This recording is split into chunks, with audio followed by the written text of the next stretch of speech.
अधिक पुरुषोत्तम मास शुरू हो जाएगा। तो जिस दिन से पुरुषोत्तम मास शुरू होगा उसी दिन से तुम भगवान पुरुषोत्तम श्री राधा गोपाल के निमित्त दीपदान करना आरंभ कर देना। पुरुषोत्तम मास में दीपदान की बड़ी महिमा है। उसने कहा महाराज यहाँ तो गरीबी के मारे परेशान हैं, कुछ है ही नहीं, हम कहाँ से व्यवस्था जुटाएंगे, कहाँ से तेल लाएंगे, कहाँ से दीपक लाएंगे। तब उन्होंने कहा कि देखो जंगल में इंगुदी होती है, इंगुदी, और इंगुदी का तेल निकल जाता है, जानते हो, गुलिया तेल, गुली होती, गुली महुआ का फल, उसका तेल गांव में तो ऐसे लोग निकाल लेते, अपने घर में ही निकाल लेते गुली का तेल। तो जंगली लोग गुली का तेल उपयोग करते हैं, वो तो मिल ही जाता है उनके यहाँ, वो बहुत सामान्य तेल माना जाता है। अब तो सुनते हैं कि वो भी दवाई में काम आता है, तो बड़ा महंगा बिकने लग गया है।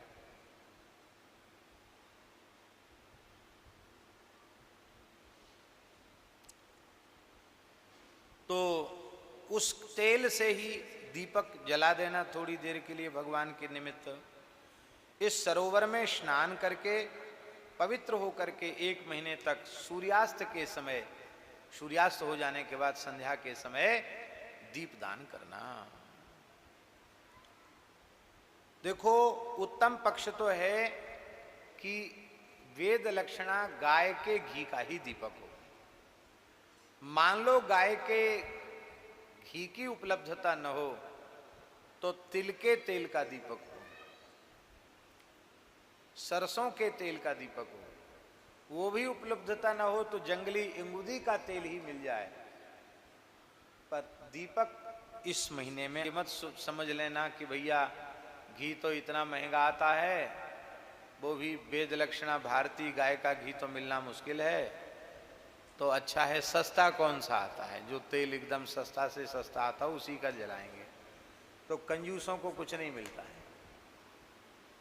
आपके पास मलयागिरी चंदन में केसर डालने की सामर्थ्य है और आप चंदन में गौ छाप पीला रंग छोड़ देते हैं, तो भाई पीला ही तो करना, केसर से पीला होगा चाहे रंग से पीला हो जाएगा। तो 32 सेवा के अपराधों में वह एक अपराध माना जाएगा। विभवे सति वित्त साठ्यम, सामर्थ्य होने पर भगवान की सेवा में कंजूसी नहीं करनी चाहिए। उत्तम से उत्तम पदार्थ भगवान को निवेदित करना चाहिए, सर्वोत्तम चीज भगवान को निवेदित।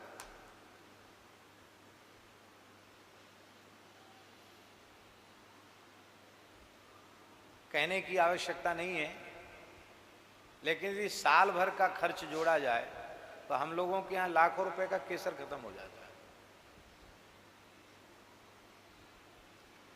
यहाँ भी ठाकुर जी को नित्य केसर युक्त चंदन, ऊपर शालिग्राम जी को सभी इतना इतना चंदन घिसा जाता है। यमुना जी को खाक चौक में, फिर ओरछा में, ललितपुर में, जड़खोर में, सब जगह इतर, सब जगह केसर। तो इतना तो आता नहीं है कि जो आवे उसी से सब जगह बांट दिया जाए, लेकिन यह पक्का निर्देश है कि ठाकुर जी की सेवा में कहीं भी कोई न्यूनता नहीं आनी चाहिए।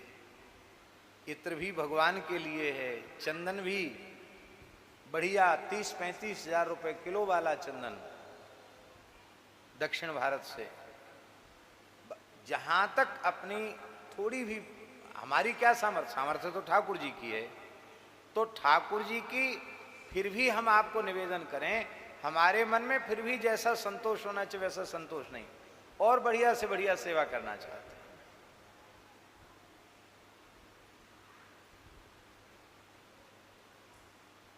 इसलिए प्रार्थना है, कर्ज मत करो पर भगवान की सेवा में कंजूसी मत करो, बहुत बढ़िया से भगवान की सेवा।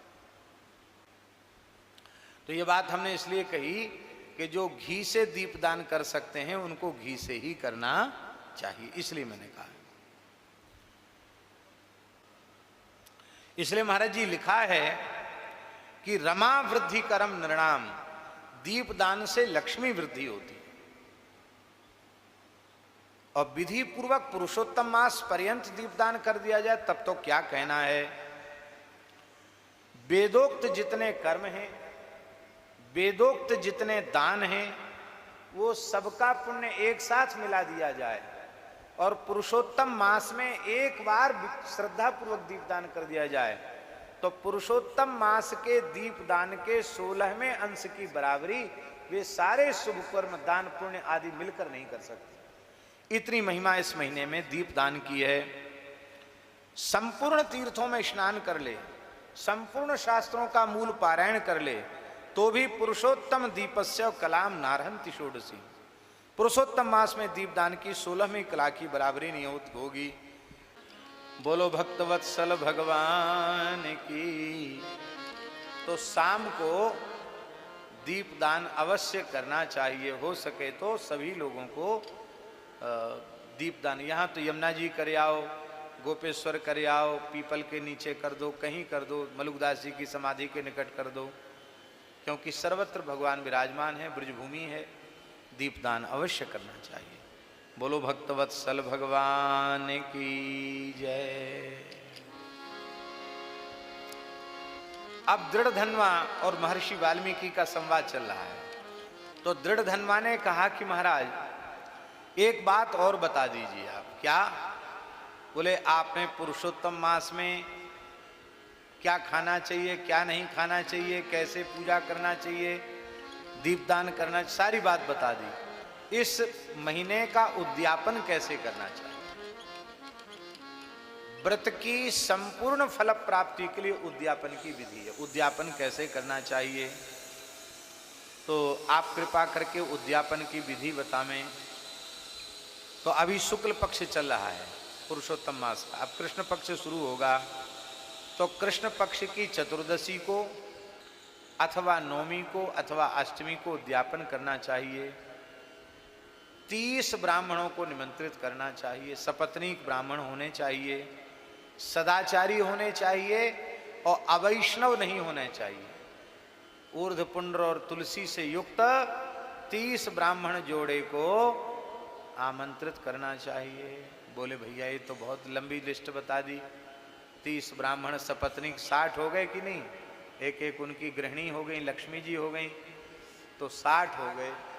फिर सबको कपड़ा देना है, माताओं को माता के कपड़े देना है, पुरुषों को पुरुष वाले वस्त्र देना है और सबको भोजन कराना। तो गरीब आदमी तो कहाँ से करेगा इतना। तब कहते मान लो किसी के पास धन न होवे तो आधे कर दो। आधे कितने हुए हैं? 15 हैं?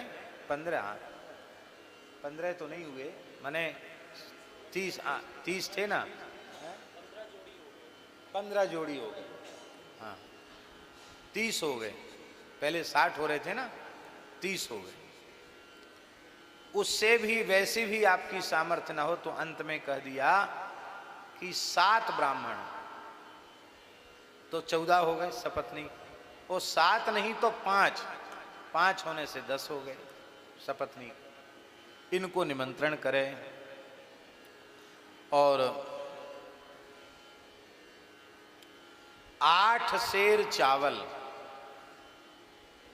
उसको स्थापित करें और 8 किलो 8 सेर चावल और 4 किलो पंचधान्य मिला करके 8 4 कितने हो गए 12 मिला करके सर्वतोभद्र मंडल का निर्माण करे और श्री राधा पुरुषोत्तम प्रभु को जो विराजमान किया है प्रधान कलश में, उस कलश को सर्वतोभद्र मंडल के बीच में रखे, चारों ओर 4 कलश रखे और फिर महापूजा राधा पुरुषोत्तम की महापूजा करे, भोग लगावे और भोग लगाने के बाद उन ब्राह्मणों को राधा गोविंद का स्वरूप मान करके उनके चरण धोए, उनको चंदन लगावे और विधि पूर्वक उनको प्रेम से भोजन कराए, सबको आभूषण वस्त्र आदि सब कुछ प्रदान करे और फिर अर्घ दे। द्विभुजम मुरलीधरम पीतांबरधरम देवम सराधम पुरुषोत्तमम, ऐसा कह करके उन ब्राह्मणों को राधा पुरुषोत्तम का स्वरूप मानकर साष्टांग प्रणाम करे, तिलों से होम करे, आरती करे, नीराजयामि देवेशम इंदीवर दलच्छिवम चबिम राधिका रमणम प्रेमना कोटि कंदर्प सुंदरम। इस मंत्र से जो है आरती करे, नमस्कार करे, ध्यान करे। एक गाय का दान आचार्य को करे जो स्वर्ण घंटा से युक्त हो, स्वर्ण श्रृंगमयी हो, ताम्र पृष्ठी हेमश्रृंगी हो, रजत खुरवाली हो, घृत पात्र के सहित, तिल पात्र के सहित देवे। और उमा महेश्वर उनकी प्रसन्नता के लिए वह वस्त्र आदि प्रदान करे। और लिखा है महाराज जी पुरुषोत्तम मास में, श्रीमद् भागवतम साक्षात भगवद रूप मद्भुतम यो दज्जात वैष्णवायैव पंडिताय द्विजन्मने सकोटि कुल मुद्रित्य यप्सरोगण सेविता विमान मधिरुह्येति गोलकम योगी दुर्लभम। इस पुरुषोत्तम मास में श्रीमद् भागवत महापुराण को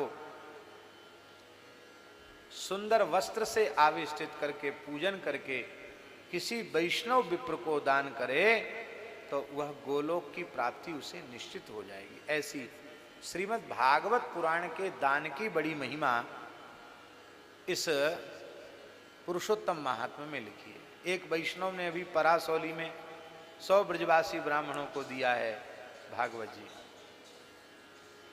देवेंद्र जी का संदेश आया था कि यहाँ भी कुछ देना चाहते हैं ब्राह्मणों को, कोई ब्रजवासी ब्राह्मण थोड़े बहुत।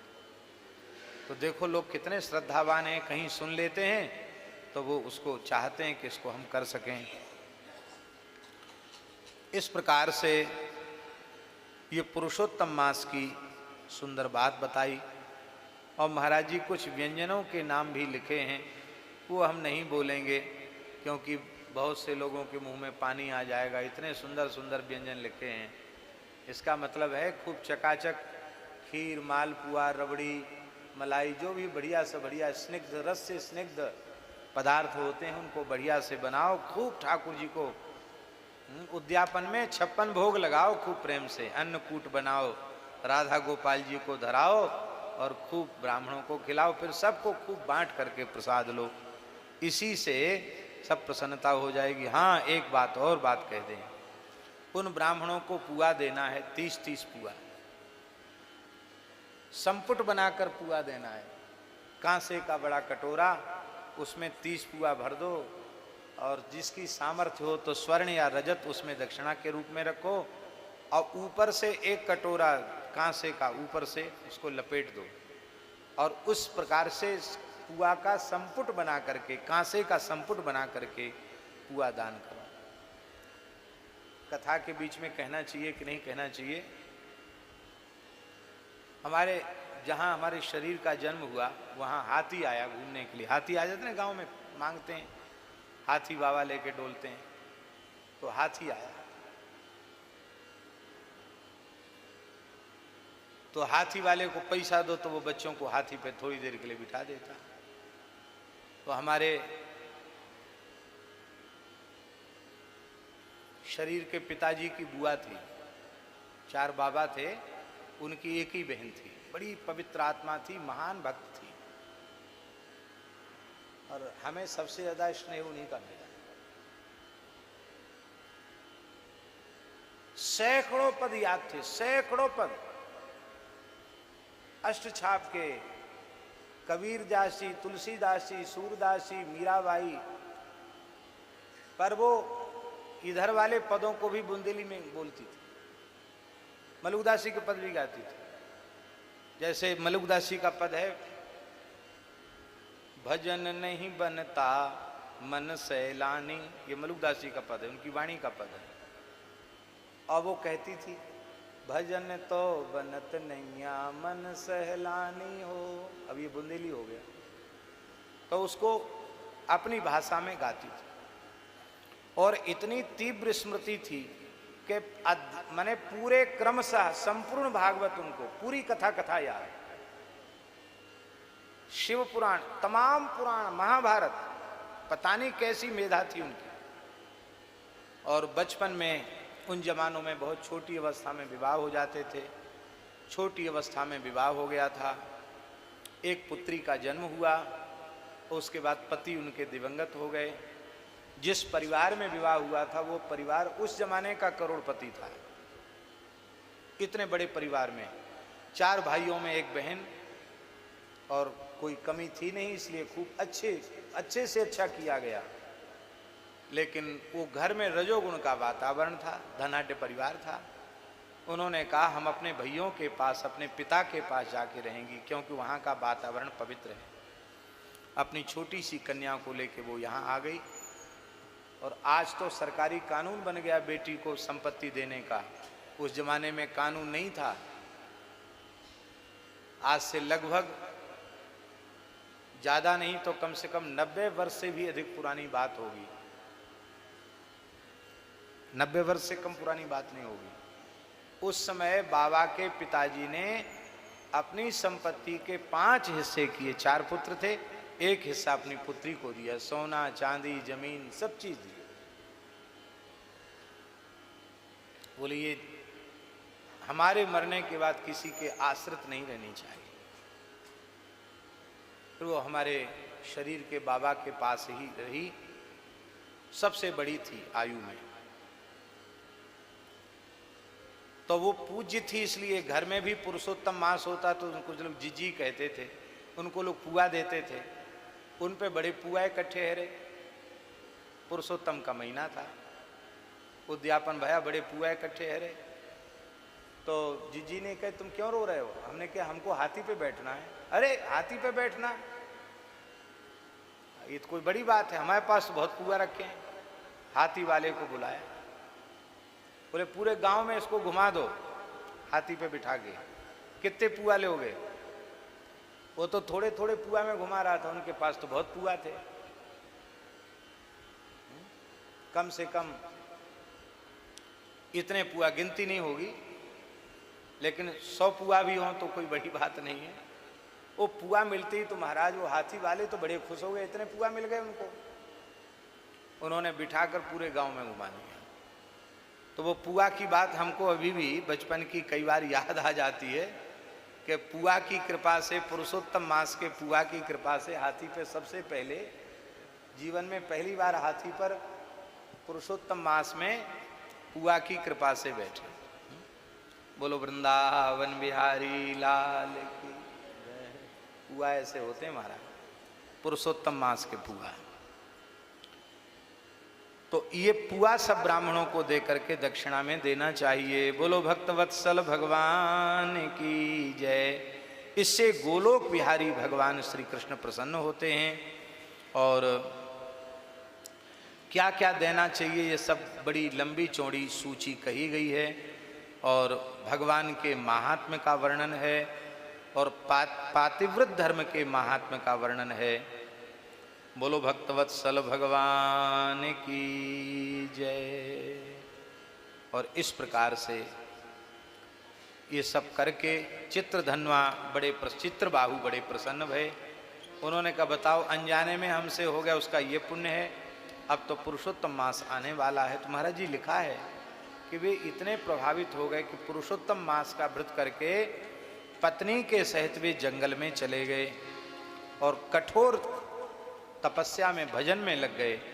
और भजन करते करते श्री राधा गोपाल प्रभु पुरुषोत्तम प्रभु स्वयं प्रकट हो गए।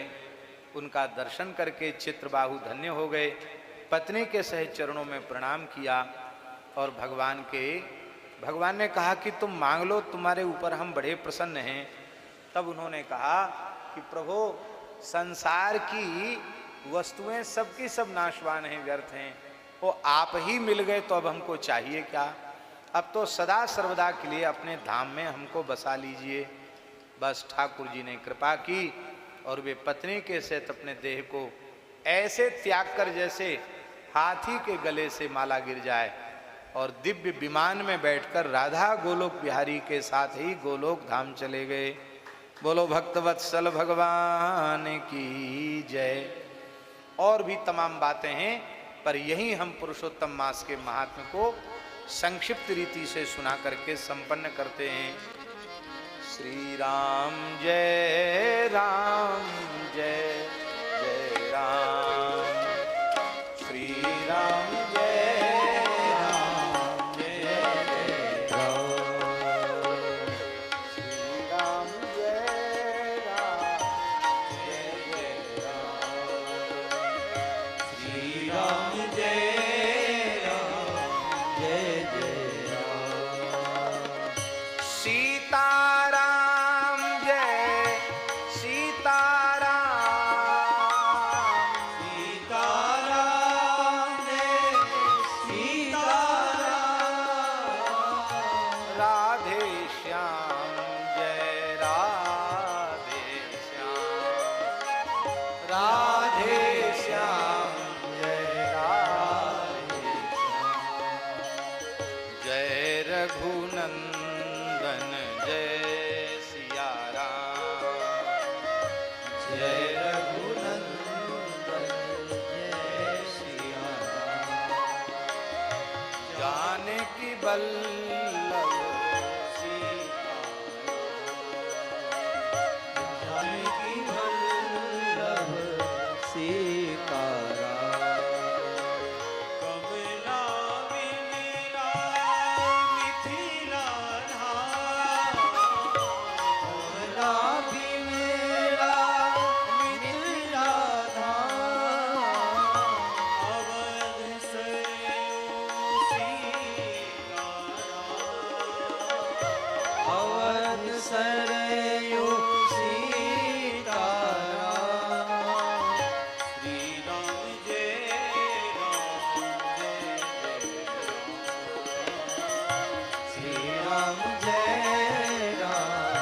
जय जय राम,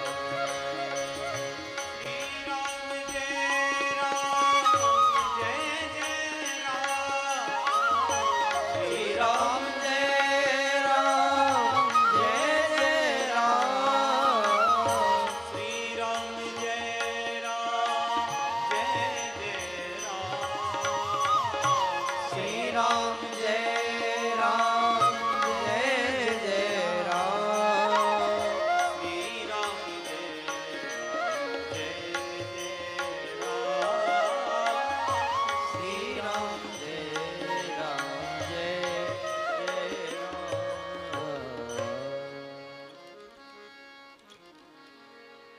राजर्षि परीक्षित ने एक ही प्रश्न पूछा, हे गुरुदेव सुखदेव जी महाराज, यच्छ्रोतव्यम अथो जप्यम यत्कर्तव्यम नृभिप्रभो, स्मर्तव्यम भजनीयं वा ब्रूहि यद्वा विपर्ययम्। हे भगवान, कल्याणकामी मनुष्य को किसका श्रवण करना चाहिए, किसका जप करना चाहिए, किसका स्मरण करना चाहिए, किसका भजन करना चाहिए अथवा किसका त्याग करना चाहिए? कल्याणकामी पुरुष को क्या करना चाहिए? देखो,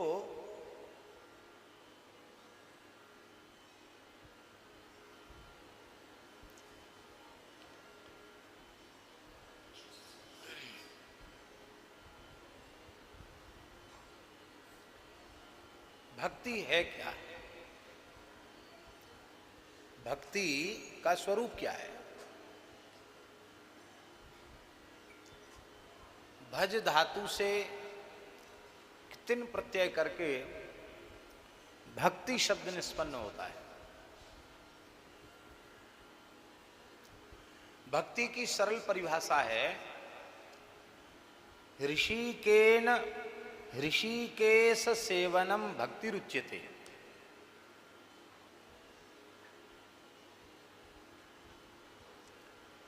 अपनी संपूर्ण इंद्रियों के समूह से इंद्रियों के अधीश्वर भगवान की सेवा करना, भगवान का सेवन करना, इसी का नाम है भक्ति। और इस भक्ति को ही भजन कहते हैं।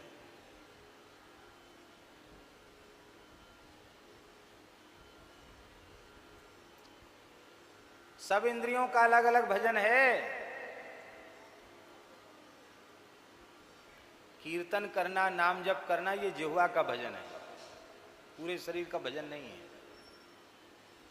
कथा सुनना ये कान का भजन है, दर्शन करना ये आंख का भजन है, भगवान के चरणों में चढ़ी हुई तुलसी को सूंघना, उनके निर्माल्य का आघ्राण करना ये नाक का भजन है। हाथ से गौ ब्राह्मण संत गुरु इनकी सेवा करना ये हाथ का भजन है। पैर से वृंदावन गिरिराज जी की परिक्रमा करना, मंदिर की परिक्रमा करना ये पैर का भजन है। साष्टांग प्रणाम करना, दंडोती परिक्रमा करना ये सर्वांग की भक्ति है। मन से भगवान की लीलाओं का चिंतन करना ये मन का भजन है। बुद्धि को भगवान के चरित्र में लगाना ये बुद्धि का भजन है। चित्त में भगवान के चरणों का ध्यान करना ये चित्त का भजन है। और मैं केवल भगवान का ही हूं और केवल भगवान ही मेरे हैं, इसी भाव में निरंतर जीना ये अहम तत्व का भजन है।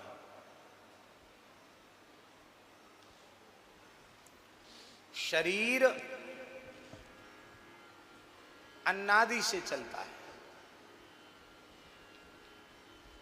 आप आहार ग्रहण नहीं करेंगे तो शरीर नहीं चलेगा।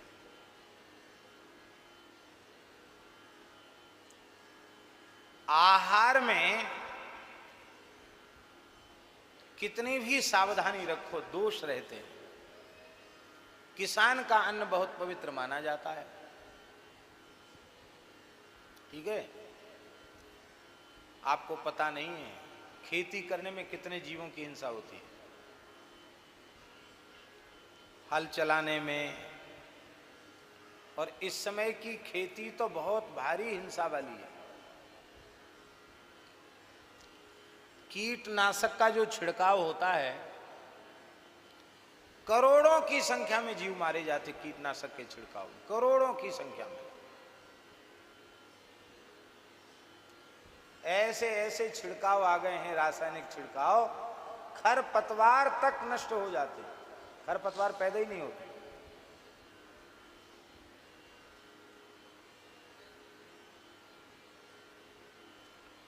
भगवान के नाम को छोड़कर कोई निर्दोष बचा ही नहीं। कलयुग ने सबको गड़बड़ कर दिया।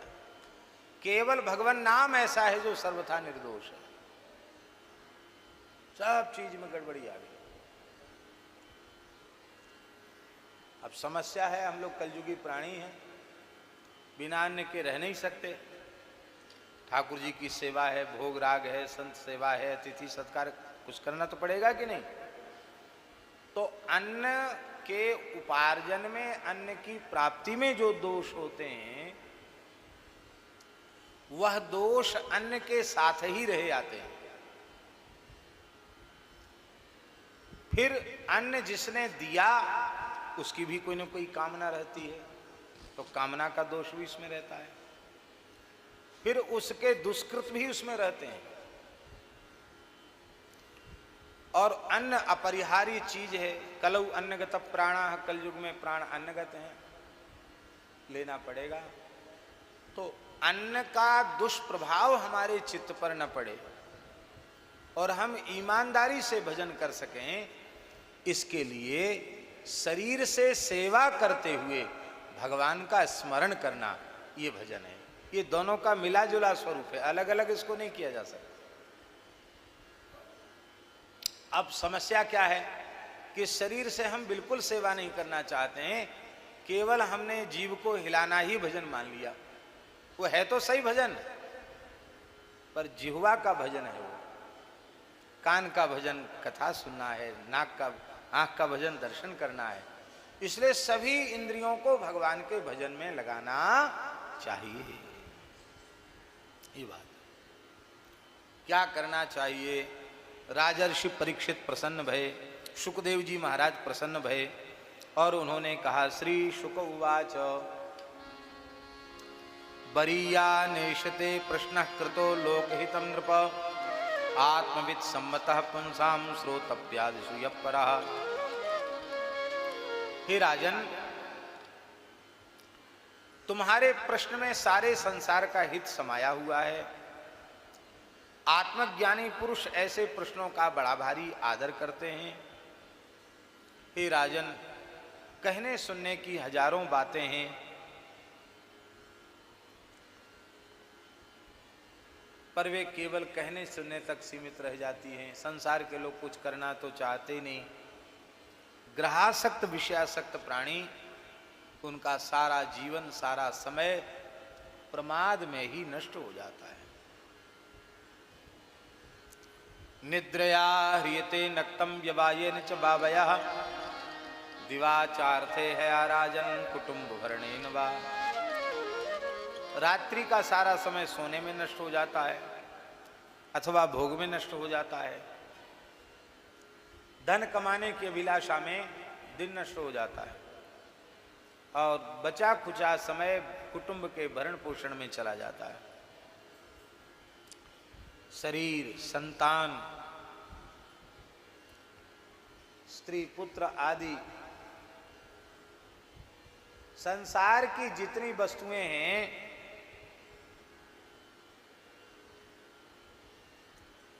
वे सबकी सब नष्ट हो जाने वाली हैं, विनाशी हैं। और एक एक करके वे वस्तुएं हमारे सामने नष्ट भी होती चली जाती हैं। लेकिन सुखदेव जी महाराज कहते हैं, निधनम पश्यन् नपि न पश्यति। इन वस्तुओं के, व्यक्तियों के विनाश को देख करके भी वह अपने विनाश को भूला रहता है। हमारी भी मृत्यु होगी ये बात वो भूला रहता है। तस्मात् भारत सर्वात्मा भगवान ईश्वरो हरिः श्रोतव्यः कीर्तितव्यश्च स्मर्तव्यश्चेच्छता भयम्। इसलिए हे भारत, हे भरतकुल श्रेष्ठ परीक्षित, सर्वतोभावेन कल्याणकामी पुरुष का कर्तव्य है कि वह भगवान के मंगलमय चरित्रों को सुने, भगवान के नामों का कीर्तन करे और चलते फिरते उठते बैठते सोते खाते पीते जगते हर समय भगवान का स्मरण करे। ये तीन ही साधन करने चाहिए। लोग कहते हैं संसार बड़ा दुखी है, तो दिखाई भी पड़ता है। लेकिन श्री कबीरदास जी कहते नहीं, ये बात गलत है। दुखी तो हम हैं, संसार कहां दुखी है।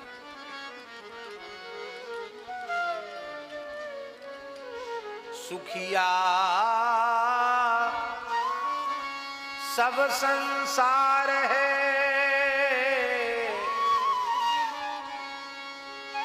सुखिया सब संसार है, खावे अरु सोवे, दुखिया दास कबीर है, जागे अरु रोवे। क्यों जागते हो, क्यों रोते हो? अंखणिया जाई पड़ी पंथ निहार निहार, अंखणिया जाई पड़ी पंथ निहार निहार, जीवड़िया छाला पड़ा राम पुकार पुकार।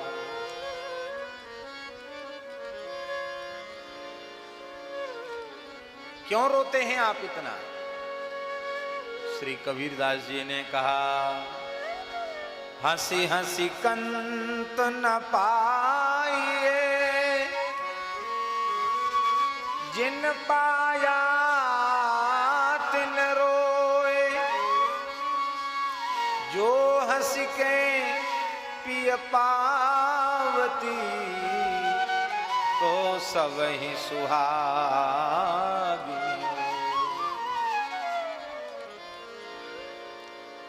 कबीरा हंसना छोड़ कर, रोने से कर प्रीति। बिन रोए क्यों पाइए, प्रेम प्यारा मीत। बिन रोए क्यों पाइए, प्रेम प्यारा मीत।